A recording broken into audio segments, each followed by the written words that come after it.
Ladies and gentlemen, a shed update and model building a little light this week. That's why we're doing the shed update. And I was going to come out here, and we're having beautiful weather, as in late spring, early summer. It's just been delightful, not too hot, not too cold. I was going to do a normal shed update because we got lots of goodies to talk about, new, old. I did buy a bunch of trains off of a guy, and I already done sold most of them because there is a train community around here. And he had a bunch of plastic little buildings. I like that type of stuff, so we'll have to talk about that in an upcoming shed update. And also want to come out here since it is Christmas time. And I do like to decorate the shed, kind of like Snoopy's, doghouse. And that's why I like to put up the Charlie Brown Christmas tree, which I think is just unique for the shed. This one don't come with lights, however. We can pretend like we did in like Snoopy, and we put lights on it, like decorate. So I know it's only like 2 weeks till Christmas, but I still gotta finish doing that. Just running out of time to do anything. But I decided to do something a tad bit different. And this shed update, we're going to talk about kits of the weird. Because I recently acquired a kit that I think is kits of the weird. Now the weird kits is basically, to me, started late 50s, 60s, 70s, 80s. And when you get to the 90s, 2000s, that went to like figure kits in my little world. And you'll have to bear with me. And we could spend hours talking about all the different weird kits, because I do like, I like the kits of the odd, if you will. You have your standard, kits, but odd, weird, it's just really something to try to hunt and find. And so, just a brief sample, late 50s would be like Dr. Seuss. He actually has 4 kits by Revell, and one is Cat in the Hat, which is the one I'd like to have the most. But anyway, I take any that I can get. I do have one. I don't have an original box. I do have just a printed out of the box art, which I'd like to have the box too, maybe someday. But anyway, again, odd, weird subject matter, late 50s kids I think had the cool kits, my personal opinion. 60s, you got Aurora had a great subject matter, different types of kits and all that. You've all seen me show it, especially around Easter and Christmas time, but we like to show the crucifix model kit by Precision. Again, I think a unique model, something that they, would not make kits of, today. But anyway, it's just, they made kits of everything back in the day, which I think, again, I didn't think I'd own one, and I do. I couldn't believe it.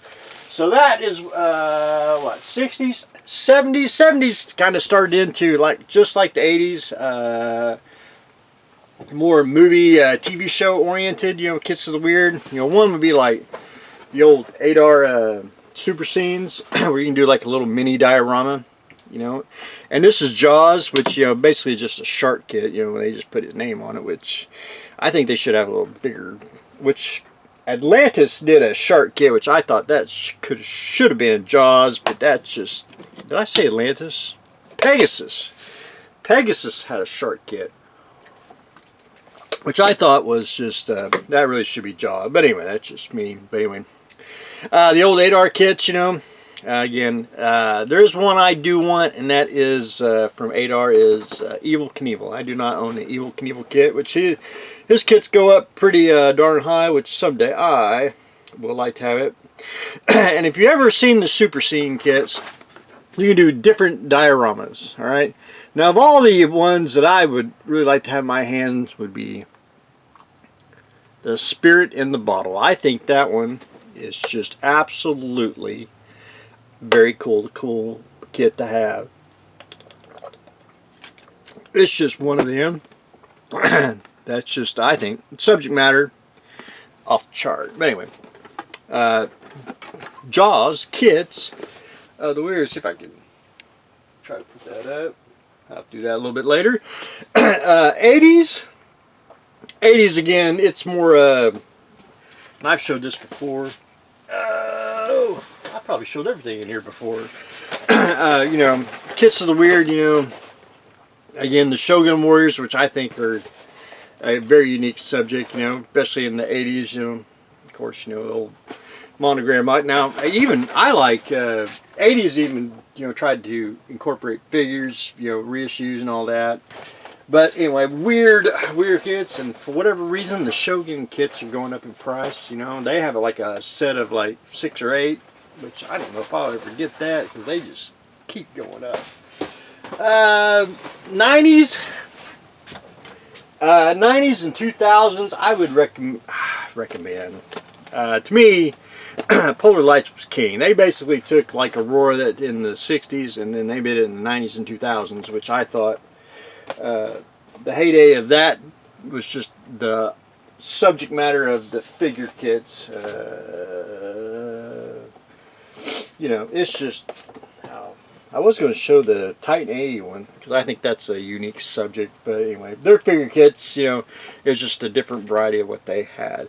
So you jump into 2010, 2020, and there's 2 kits so far that are basically up here on the #1 chart of Kits of the Weird. And the first one is the Cup of Noodles, which I think is just absolutely fantastic. I mean, the subject matter alone, I was ecstatic, you know, when this came out.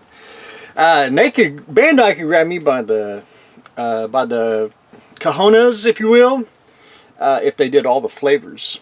If they did all the flavor cuts, you know, I'd buy them all just to have the collection. But anyway, a Cup of Noodles, and I think people should build these, take these model shows. I mean, you can go all detail, put you a little clear resin in there just to you know, get the water effect, you know, dry brush, and just so much you can do. I just think subject matter, you know, Kit of the Weird. It's just Cups Noodles is way up there. However, there's a competitor which they're about equal now, and I acquired this. Now, what I'm about to show you is a Christmas gift. I'm supposed to wait till Christmas Day to enjoy it. So we'll all keep a secret. And that is the Architect. This is, moment I saw that, I of course had to have it. Now, I was having a little bit of a problem with trying to get one. Again, it is a Christmas gift because my brother and his wife always like to get me a kit, and I told them, when I find this, you can get me this one, and they did. So I got to enjoy it Christmas Day, which I will. But anyway, the kit itself, again, subject, took an airbrush, you know, made a spaceship out of it, which is just even cooler. I'm trying to find the Iwata box. There's 2 boxes. This is what the hobby store had.